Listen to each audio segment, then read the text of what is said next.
Today we're going to talk about human parasites. All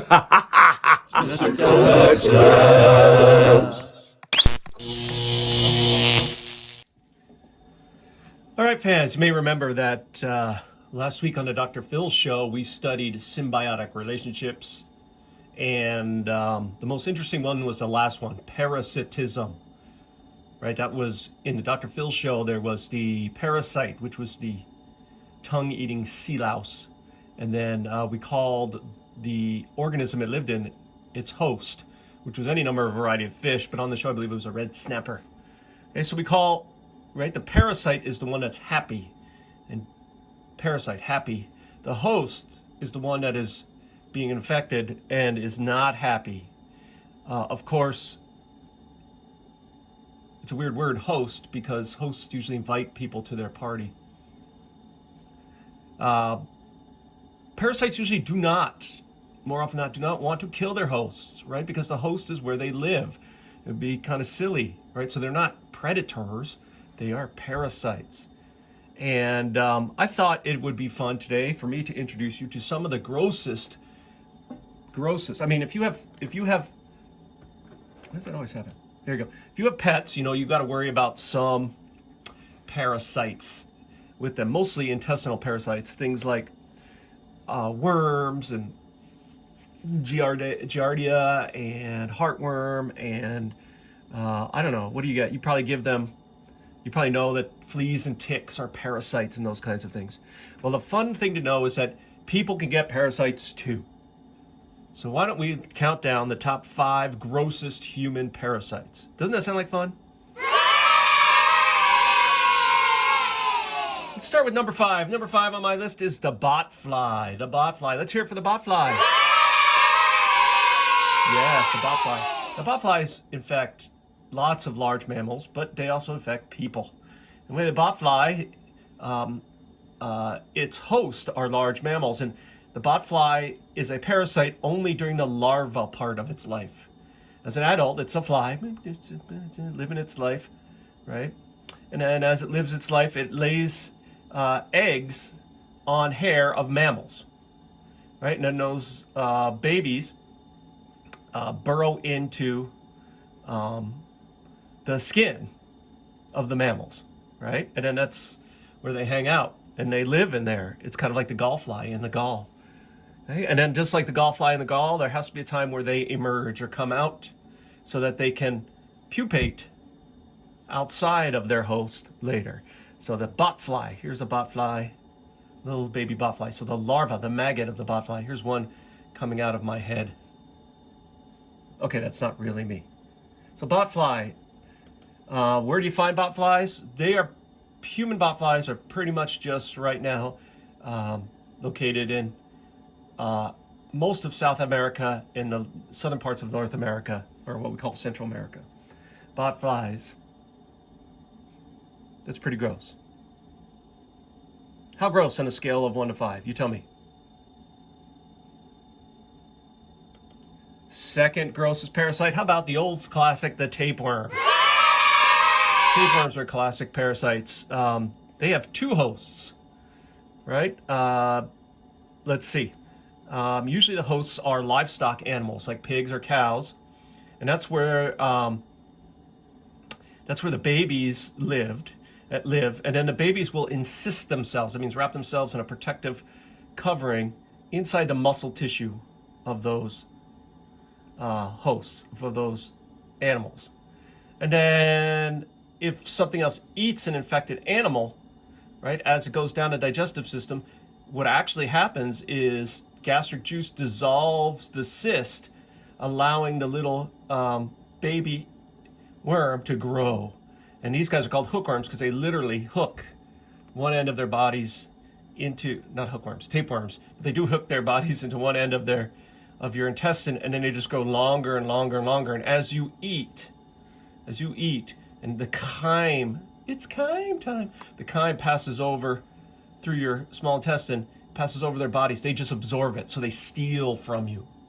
And then when they get big enough, they actually break off parts of their bodies which contain eggs, and then you poop, and then those eggs go into the soil, and then they'll get eaten by, the cycle repeats itself. So that's number 2, tapeworm. How gross is that on a scale of 1 to 5? Let me know right now. Ooh, why did I do this all the time? Tapeworm's pretty universal, right? With the exception of probably like central parts of Asia, northern Africa, but certainly the equatorial regions are one of the, you find that it seems to be places where it's warm year round tend to be more diversity and more places for fun parasites. I guess it's an advantage to living in a place where we have cold, brutal winters. It's tough to live here. All right, let's see. Number 3. Why is this doing that? There we go. Number 3. Oh, yes, I love the filarial worm. Here's another 2-stage parasite. Right? It lives its baby life in mosquitoes. And when mosquitoes suck blood from you, the babies leak out into your bloodstream and they look for lymph nodes. Lymph nodes are, they're like vessels that carry white blood cells more than anything else. Right? And once they find in your lymph nodes, that's where they mate. And then as they mate, your lymph nodes become swollen, and a common side effect is what we call elephantiasis. So this guy's got filarial disease. There's a cute little filarial worm. And then they release their eggs back into your blood, and then next time a mosquito comes and bites, it starts over again. That is the filarial worm. How gross is that? You tell me. Scale 1 to 10. I'm sorry, 1 to 5. Where do you find filarial worm? Again, in the equatorial regions of the world. Number 2 is actually a filarial worm, but it's called Loa Loa. Loa Loa. And it's similar. Right, how it works? Except for instead of mosquitoes, it lives its life in the body of one of those flesh-eating flies, like a deer fly or a horse fly, right? And again, it's kind of the same thing. Fly bites you, picks up eggs. Fly bites somebody else, deposits the eggs. Eggs grow in the bloodstream. They hang out in lymph tissue. But these guys tend to move around to other places that are kind of more disturbing, like into your brain, into your other organs. And where they're probably the grossest is when they get into your eyes. But again, that's where the adults live. And then they just keep laying eggs that get circulated in your blood for the next blood meal. All right. Again, how gross? Scale 1 to 5. Where do you find those Loa Loa worms? Again, tropical regions of like Africa, right? Here's tropical Africa and South and North America, but the tropical regions, including the Caribbean. And without further ado, number 1, grossest parasite of all time.